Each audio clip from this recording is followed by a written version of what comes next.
All right. Well, hello, everybody, and welcome to the Big Idea Podcast. And we are using all the technology that we can muster to try to communicate to you what the big ideas are for the last series before things kick off in September. So this is the end of August and the first week of September, and the series is called Blind Spots. And I'm joined by Tim Sutherland via the interwebs. So, Tim, welcome. Hey, Eric. Glad Hey, everybody. Glad that you're here. And yeah, so let's talk a little bit about blind spots. Let's talk about the overall series, kind of where the whole thing is headed, and then we'll break it down week by week. Go for it, Tim.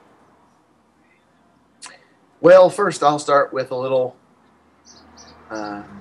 analogy about my dog. As you guys know, I have this dog that I love in ways that people who love dogs. It seems strange to those who don't really love dogs. But I have a greyhound, and one of the things that greyhounds are known for is the way their eyes are positioned on their head. They have over 300 degrees of view in what they see. They have, out of 360 degrees, there's very, very few things. If anything's near them, there's very few things they can't see because the way their eyes are positioned on their head. So they are the dog that has the smallest amount of a blind spot. It's also, greyhounds are part of a family of dogs known as sight hounds, and they hunt primarily by what they see, not by what they smell. And they're not very small dogs, but they can certainly see a lot of things because they have very, very few blind spots. And I just thought of that because with this series, Blind Spots, God's trying to enlarge and extend our range of vision of what we can see when it comes to people who are in need of being reached and restored. So God's trying to turn us into something akin to spiritual greyhounds who can see things that we might not otherwise see, because we all have our blind spots. We have our blind spots for numbers of reasons that we'll talk about as this podcast goes on. We all have our spots when it comes to the people that God wants us to reach and restore, but how could we reach and restore them if we don't see them? So We'll be talking about three groups primarily of people. We'll be talking about the lonely, the lost, and the least. Interesting. All right. Well, yeah, I mean, I don't think anybody wants to have a blind spot. It's not usually a good thing. And I mean, to send the metaphor to cars, it's usually a bad thing if you're taking action without the blind spot into consideration, right? Well, think about how many wrecks come because you didn't check your blind spot. Right. All right. Well, that works for me as a metaphor. So let's see if we can get into what week one has to say. Are you saying you didn't like my greyhound metaphor? No, I'm not saying I didn't like it. Although what I would say about the greyhound metaphor is that they're too good at it. Because they have it's a reverse metaphor. Right. If we only had what they had, then we wouldn't have this problem. Saith the Lord. Which goes back to your greyhound deity complex that we have to discuss, but we'll do that later. It's the only breed of dog mentioned in the Bible, Eric. See? I said later. I said we'll do it later. All right, well, let's start with the first L, and that's the lonely. So what is God saying to us about our blind spots with regards to the lonely? Well, often we think of the lonely, we think of people who are obviously lonely, right? You see them, they're wandering around and they are seeming forlorn, or they're the kid at school that nobody talks to and eats lunch by himself or by herself, or they're that guy like in the movie Office Space that they put his office down in the basement, which is kind of frightening because I was just given an office down in the basement. Right. Do you have a red stapler? Yes, I do. It's mine. My stapler. And so we often think of people like that, but this message and this service is not about the people who are the obviously lonely, because they're not in our blind spots. We got a great story from the book of Acts, chapter 8, where there's this guy who's been known down through history as the Ethiopian eunuch. I'm Mm-hmm. sure he doesn't mind being known through history as the Ethiopian.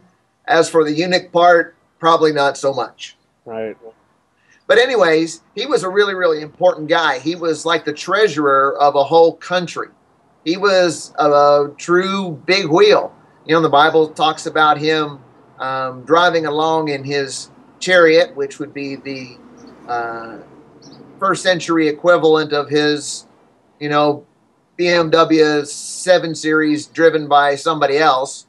And he's reading from the book of Isaiah about Jesus, and he just doesn't get it. And God sends the evangelist Philip to him. And Philip says, "Do you understand what you're reading?" And the Ethiopian guy says, "How can I when I've got nobody to explain it to me?" So here's this guy who is spiritually really isolated. But you wouldn't think of him as an isolated person because he's important. He's got power, he's got prestige, he's got privilege, he's got all sorts of bank and a nice lifestyle, but still he's on this spiritual search and he's all alone. And so God sends Philip to him, and Philip deals with that. And it's interesting that he tells Philip to go, like the Spirit of the Lord tells Philip to go. Like you almost get the sense that if he wasn't prompted like that, he would just sort of kind of move on. He'd be doing something else. And it's like, in this case, we need to not be distracted by how this is kind of this supernatural thing. Because it looks as if Philip is almost maybe sort of teleported to where the Ethiopian eunuch is. And teleportation is not part of today's big idea. Right. At least not yet. And we need to not be distracted by that. The purpose is, this is somebody that Philip otherwise would have had no idea he ever even existed. But the Holy Spirit said, "Hey, he exists. I see him. I want you to see him, and I want you to reach him." And that's what Philip does. And so there's all these people in our lives who aren't socially marginalized. You know, they're not the people who are on the fringes of prestige and our society. Sometimes it's going to be your boss. You know, he or she may be somebody who makes 3 or 4 or 5 or 6 times what you do and have all these meetings and be busy. But his or her life may just be a relational wasteland when it comes to anybody who really knows them or really cares about them. And everybody assumes everything's fine because they're a big shot. I think of a guy that I consulted with. I consulted with a company years ago to get their CEO into rehab because he was an alcoholic. Real hardcore alcoholic, but he was the CEO of the company, and the harder he drank the night before, the earlier to the office he showed up. He outworked everybody, and the company was highly productive, and yet he was stuck in this vicious cycle of workaholism and alcoholism. And this was a family shop, Right. You know.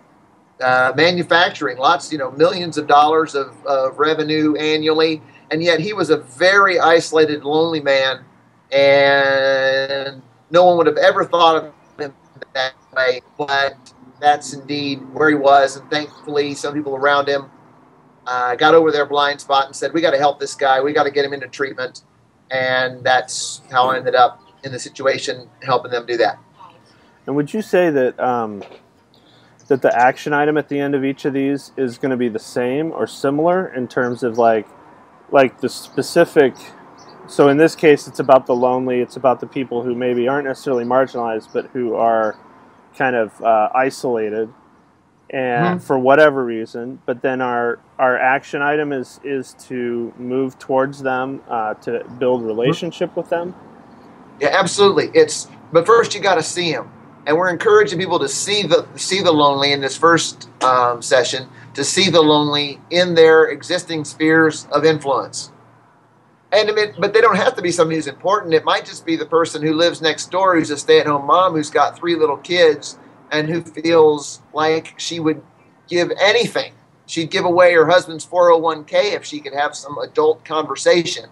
Mm-hmm. And she feels isolated. She feels lonely, even though she lives in a $500,000 house and drives, a brand new Land Rover every day. She's isolated. She's busy. She's harried, but she's isolated. But you wouldn't think of her as lonely because she's got these kids around her and she's got this busy life. she still may be the lonely that we might otherwise have a blind spot for. Gotcha.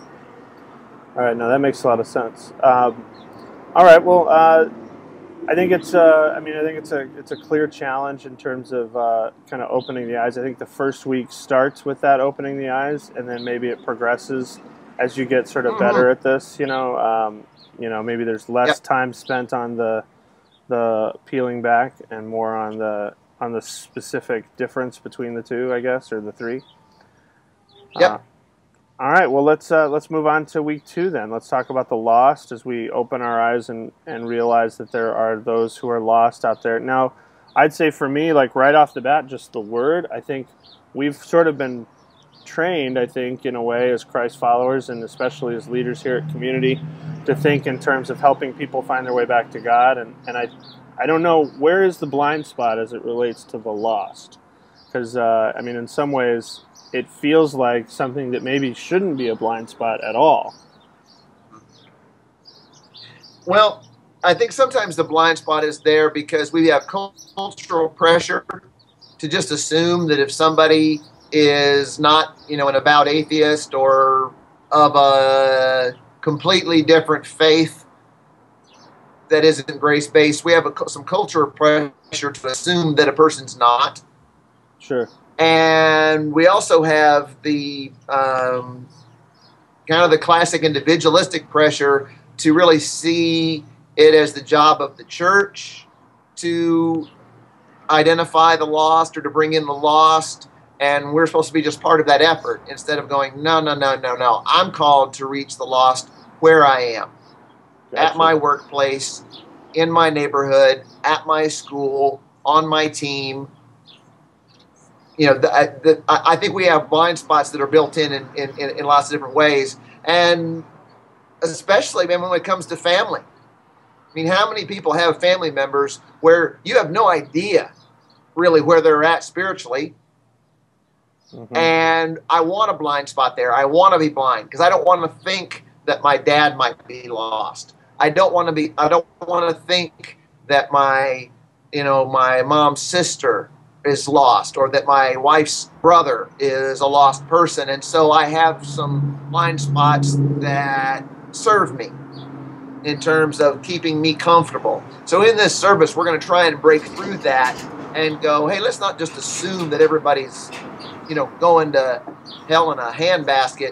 However, if I don't know whether they know the Lord or not, if I don't know whether they found their way back to God or not, God's calling me to begin looking to see, is this a blind spot for me that I've never really considered them as a person who's lost? And so we're going to be breaking through a lot of our blind spots that we kind of want to have, because I don't want to be responsible to the Lord or called by the Lord to reach out to somebody who is in my work, because I might get a reputation as one of those fanatical, crazy Christians that you stay away from at the water cooler. And I don't want to be uncomfortable around my father-in-law when I find that's somebody that I'm kind of under conviction right now about in my life, going, hey, the guy clearly isn't a Christ follower. Not because he's a bad guy, but because he says he's not. It's an interesting thing. If they say they're not, odds are probably not. They're not, yeah. And I just don't want to make the dude uncomfortable coming to my house, because I went out and had a beer with him and said, Frank, I've never asked you something, and I've been remiss in asking you. What's your take on the whole Jesus thing? I know him well enough. I've paid the relational rent. I move stuff for him. I find stuff for him. I admit when he needs help and that I can. And so I've paid the relational rent. There's one thing stopping me, and that is I don't like to see him as somebody that got to be him. Dude, what's the story? Make the ask. Where are you at on the whole Jesus thing? I know you real well, but I really don't know your particular views on Jesus. Yeah, that's a moment that I think that most of our attenders and leaders, and myself included, probably dread more than anything else. Is the that moment of asking that question with somebody that you've built relational capital with, not because you're trying to convince them of something, but just because they're friends, because you like them. And it can be very, very nerve-wracking to think in those terms, for sure. Yeah, and that's where I think we don't just have our blind spots. In some cases, we love them. we cherish them. We want them to stay. Please do not remove my blinders. Right, right. All right, now what is the scripture reference for this for week 2? What is Jesus talking about here? We're using we're looking at the first of the 3 parables of lostness in Luke 15. And we usually go prodigal son on this, and we're starting with we're doing this one with the very first of the theological trifecta here. We're going to start with the lost sheep, or focus on the lost sheep. You know, and Jesus tells a story of this guy who's got 100 sheep. So right out of the bat, he's talking about something with influence. He didn't say I had a neighbor who had a lost sheep, or he didn't say a guy heard about a lost sheep in the rainforest. It's his lost sheep, and he goes after him with everything he's got, and it's fascinating. He is more concerned about the one than he is about the 99. He's more concerned about the one sheep of his that's lost than he is about the 99 that are okay. And that's a beautiful picture of how God wants us to be. And, you know, and Jesus may have used the sheep analogy because sheep were just such a common thing. No. Sheep have no way of defending themselves. Very, very few people have ever felt threatened by a rogue sheep. Are you sure? Because they look mean to me. Well, they don't actually. What was that movie where the guy ends up doing mouth to mouth on the sheep that he accidentally killed on the beach? I don't know. I blocked that out if I saw it. If I ever saw it, I totally. Yeah, you should. It was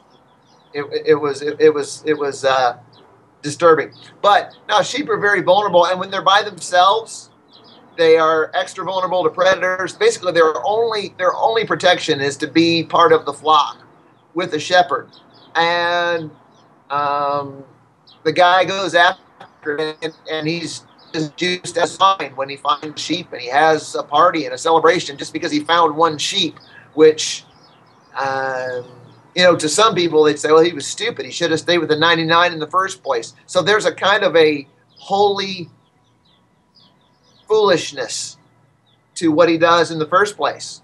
Yeah. And I think, you know, I think that's what we're called to do. God calls us to be foolish enough, you know, to risk our reputation or to risk offending somebody. You know, the person who might be most offended by the fact that I asked my father-in-law where he at with Jesus is maybe my sister-in-law who lives with him. And he may not care, but she might have been like, well, who does Tim think he is to be going around asking people if they know Jesus? Right. And of course, as far as I know, she's lost too. Right. Well, as far as I know. It's interesting because I think the holy foolishness ties in nicely to how the comfort zone of the blind spot is something that we want to hold on to, and we're kind of embarrassed, or we don't want to let go of our blind spots. I think that's really a nice connector there. Yep. All right. Yep. And it's just a tough thing. Work, school, neighborhood. Like I said, you know, there's something. It's no accident. It's a reflection of our spiritually pluralistic society that you can say God all you want, but as soon as you say Jesus, people's hackles go up, you know? Not everybody's, but a lot of people's. Yeah. That it instantly brands me as a fanatic. Right, unless Jesus is riding a Godzilla, and then somehow he's okay. Exactly. Or a dinosaur. All right. Well, let's move on to the least then, and then this hits right at Labor Day weekend, and this is getting us into the new year, so to speak. So let's talk a little bit about what it means to have a blind spot with regards to the least of these. Now, working on this, I was reminded of a recent sketch from Saturday Night Live. they call What's My Name? Yeah. Have you seen it, Eric? Yes, I have. It's very So funny. they have these people who are, seemingly executive types, and they'll say, "What's this guy's name?" And he's the new guy down the hall and says, "Oh, he's Phil. He's the head of director of marketing." And then they'll bring in someone who's obviously the cleaning lady, and she'll say, "What's my name?" And they'll go, "Oh, I know your name. What's my name?" They don't know her name, and she goes, "I've been cleaning this for 6 years." Yes, that's a very funny sketch. Fortunately, it's in a game show style, so it doesn't have to actually have an ending. But the joke itself of poking fun at those people who, those people, not me, but other people, Right, who have that problem. I mean, I don't have that problem, but other people do, and it's fun to make fun of them. Yeah, we got a similar in one of the episodes of The Office. Michael goes down into the warehouse, and Daryl points to this guy here and says, "What's his name?" And because Michael's talking about how much he loves and cares about his employees, and now we're a family here, and Daryl goes, "What's his name?" And Michael has no idea, and it was something really simple, like Bill or Jim, but he guesses every other name. He just doesn't want to admit that he doesn't even know the guy's name, even though he's been working in the warehouse for years. And so he crows about how we're all family, but he couldn't tell you the name of anybody in the warehouse who isn't the foreman or who isn't dating Pam. Right, exactly. All right, so we have an issue. There's a line in the sand, or there's a line somewhere that we aren't comfortable crossing when it comes to what we perceive as the least. So what does that actually mean for us, Yep. and what is Jesus trying to tell us? Well, it's obviously we get sucked into our cultural views of power, privilege, and prestige, and the least are often the people who don't have much of any of those things. It's the guy who serves you your coffee, or who hands you your food at the drive-through, or who delivers your mail, or who drives the pace bus that you get onto that takes you to the train station, or the guy who punches your ticket at the train station. You don't think bad of them. You don't look down on them, but they're just kind of invisible to you. And so part of it, it's like saying, God, open the eyes of my heart so I can see this person in 3D, that I can see them beyond just the facade of who they are as an extension of me. They're just the guy who takes away my trash, or just the guy who cuts my grass, or just the person who fixes the whatever when I have a problem with something at work. Just the custodian or whatever, so that we see them in 3D, and they become somebody that we do stupid things in the eyes of the world, where you hang out and talk to them as much as you would somebody who's quote unquote on your level in the company, or somebody who's like you in your neighborhood. And there's just that awful, truly sinful thing to stay with those who are like us. And it's understandable, but it's really, really messed up. You gotta love it about Jesus, man. He just hung out with people who were not like him. And it's interesting to me, the particular story that Jesus tells. It's a parable of the kingdom that he tells, where he compares the kingdom of God to a banquet, and the people who are considered, the important people don't come, refuse, and they give all their excuses of why they can't come to the banquet. And so Jesus says, go out and to the highways and invite the least, the lame and the crippled and that kind of thing. And that might just seem like very nice philanthropic thing to say, but we've got to remember, in Jesus' culture, if somebody was part of the least, they were considered to deserve it. Right.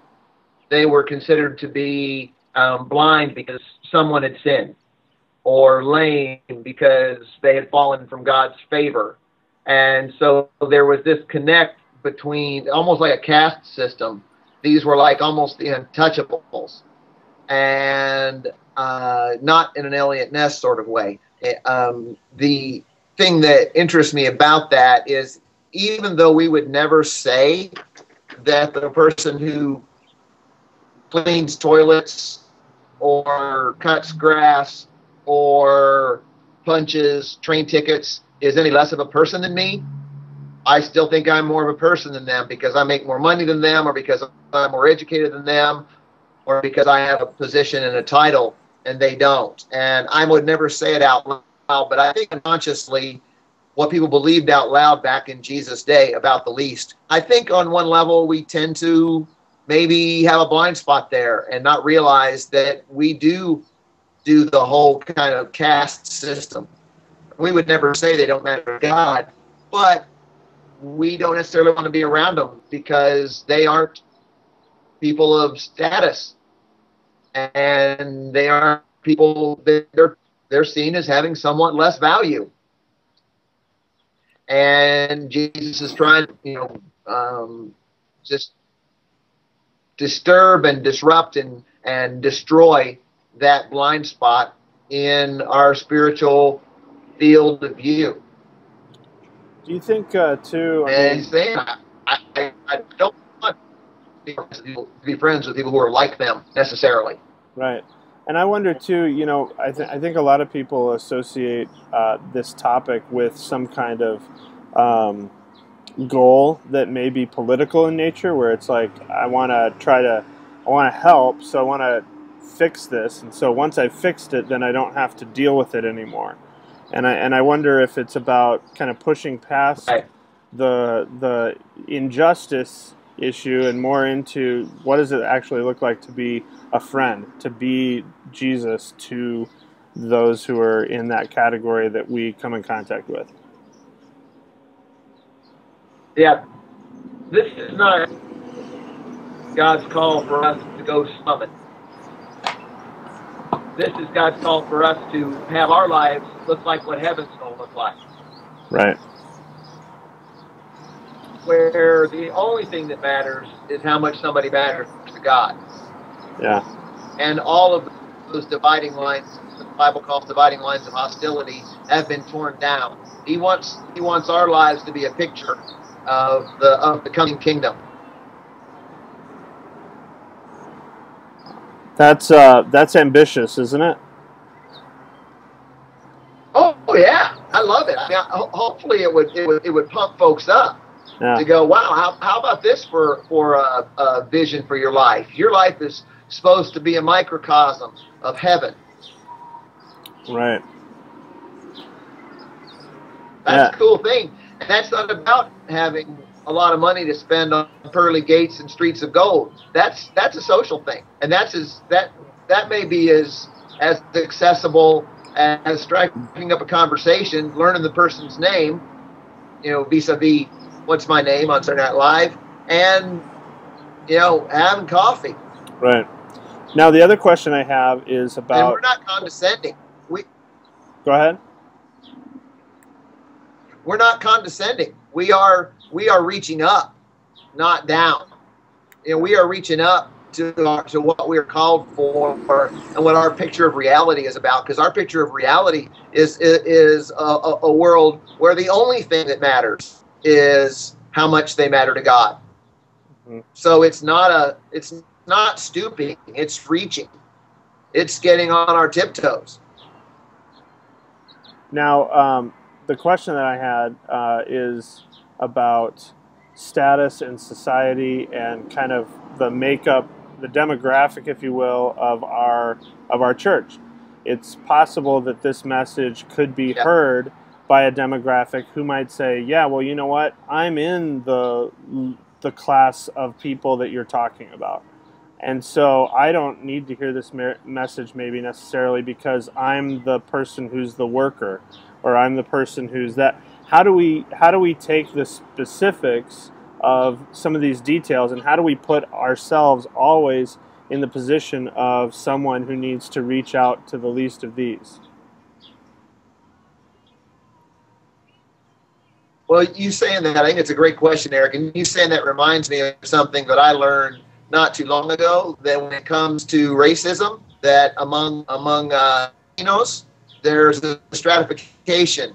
That if you're if you're from Spain, of course you look down on Mexicans, and if you're from Mexico, you look down on Puerto Ricans, and if you're from Puerto Rico, you look down on Dominicans, and if you're from the Dominican Republic, you look down on Haitians.